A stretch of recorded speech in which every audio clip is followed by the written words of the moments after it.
Have you ever noticed that the more you question the world, the more distant you feel from it? That the more curious you become, the less others want to explore with you? This isn't your imagination.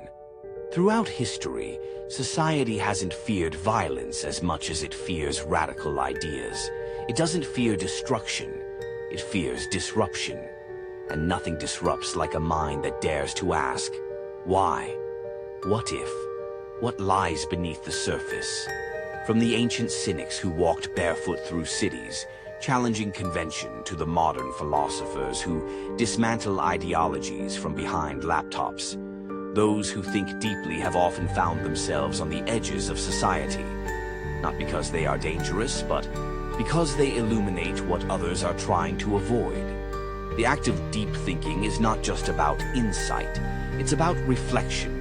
And reflection, especially the kind that confronts ego, is profoundly uncomfortable. You see, when someone stands tall, we might feel inspired.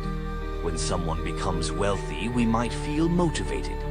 But when someone thinks in ways we don't understand, something else happens. We feel threatened, not by what they say, but by what they reveal. Not about the world, but about us. Philosophers have a way of holding up a mirror that doesn't flatter. They don't show us who we wish to be. They show us who we truly are.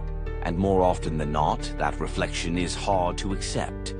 This is why thinkers have been cast as outsiders. Socrates was sentenced to death. Hypatia was torn apart. Countless others were exiled, silenced, or simply ignored. Not for being wrong, but for being inconvenient.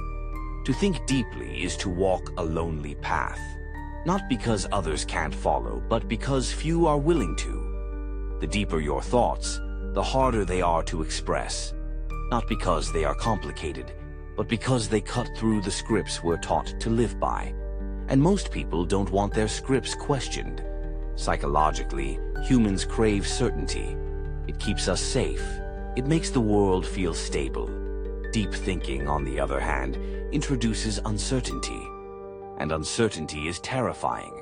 When someone says, "I don't know," they invite you into the unknown. When someone asks, "Have you considered this?" they shake the ground beneath your feet. And when someone says, "Everything you believe might be wrong," they don't just challenge your ideas, they challenge your identity. The mind defends itself, not with logic, but with denial, not with curiosity, but with resistance.